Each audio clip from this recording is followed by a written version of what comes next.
Hi, I'm Lisa Malone, Marketing and Communications at Law Squared. Welcome to this special mini edition of the Digital and Innovation webcast series. Only this time, I'm turning the tables on our regular host, Nam Truong, to ask him some questions about the coming fundamentals of legal ops and technology workshops this February and March. Nam, the workshops centre on human-centred design. Tell me a little bit about why you see this as such a fundamental skill for modern legal professionals. Yeah, thanks, Lisa. Look, for me, human-centered design is all about converting empathy and understanding into really great outcomes. And lawyers really care about that. They care about delivering good legal services to their clients. But in this day and age, especially with technology and AI, there's so much opportunity for improvement. There's so much opportunity to leverage human-centered design to leave our clients not only with great outcomes, but feeling really happy and delighted to work with us. Client centricity, that sounds like something we all want. Now, the coming fundamentals of legal ops and technology workshops are co-hosted with the College of Law, and they're endorsed by the Centre for Legal Innovation, which is great. But tell us a bit about who would benefit from attending. Is there a particular type of lawyer or level that this is best suited to? Yeah, so these workshops are designed for the developing in-house legal professional, especially that person who is leading that legal ops project or is looking to transition their career into legal operations and technology. But honestly, if you're a lawyer that is really curious about technology, is that person always putting their hand up and saying, hey, let me take the lead on this project, or just want to understand what legal operations is, this is a really good environment to start to build on that understanding. Perfect. Nam, you and I both love a good case study, and real life examples certainly form a really important part of these workshops. Can you perhaps share one of your favourite case studies and the lessons that it presents for legal?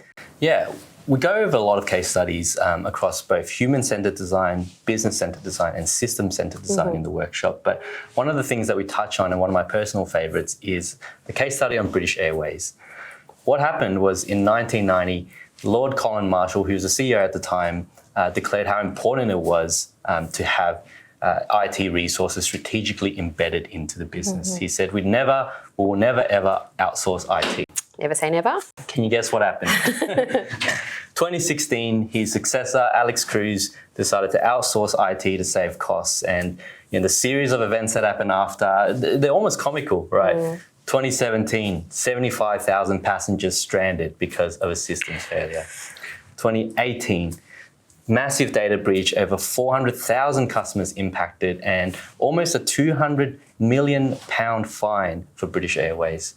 So those are some of the things that we talk about with the students in this class, and we discuss what happened, why, and why that taking that business-centered approach versus that human-centered approach leads to such catastrophic outcomes.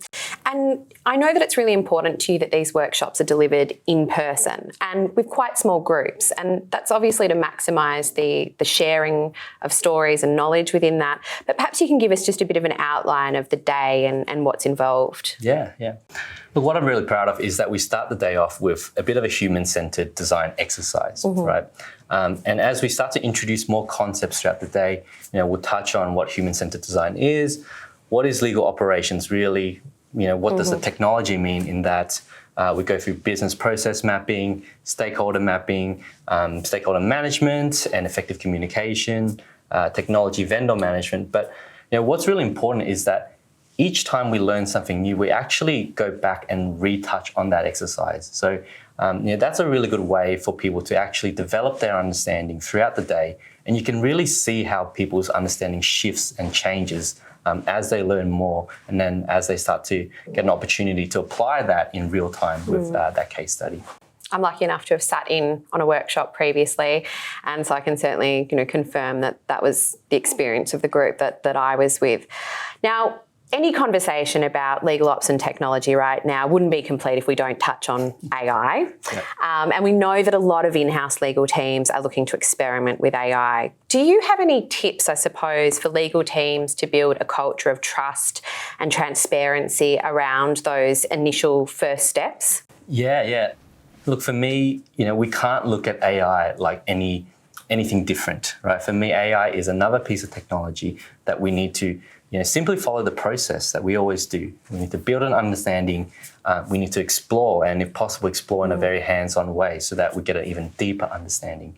And then once we've done that, only if there's a use case, then we start to look at implementing and also measuring the success of that implementation as well. So, we need to think of AI not as this scary, machine that's going to take over and ruin our lives, but just another tool that we can leverage and use in a way that serves us and meets our use cases. And I suppose in terms of where to start, do you have a take on what are some of the first things that people could start to experiment with in a legal context? Yeah, I think it's important to think that legal is not just about delivering good legal advice, and there's a lot of ancillary tasks that also happen within the legal industry. The bulk of the conversation with generative AI has been around contract drafting and contract review, but I really encourage people to get really creative in terms of how they look to use AI. Get it to not just review your contract, but then also think about how it can create covering notes, or how it can assign different tasks across different members of your team, or even help you manage your schedule, right? Start to look at those different avenues, not just what everyone else is saying AI can be used for. And I think that's where we can really, as a collective, start to unlock new things for the legal industry. Those are great tips, and I know I certainly find that personal assistant component of working with AI has been very beneficial.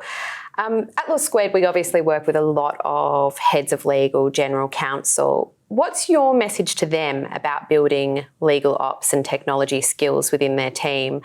Why is it so fundamental to future fitness? Yeah, look, for me, being a GC or being a head of legal is actually running a business within a business, right? And legal operations and technology are foundational capabilities that you have to have within your business so that you can deliver, what your clients are expecting, which is great quality legal services.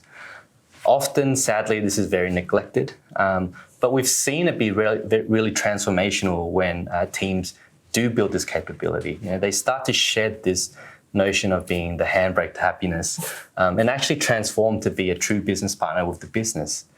And like all sort of capabilities, this needs to be across all different levels of your team, and not just the juniors and the young ones who have good at technology, but across everyone at different levels of seniority. And I think that's how GCs and head of legal should think about it, and that's how they should well round out their team.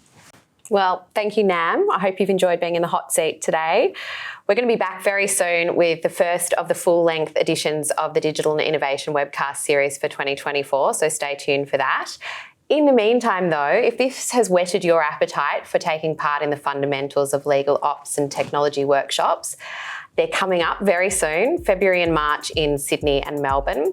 You can register via the QR code here or via the link at the end of this video. Thanks.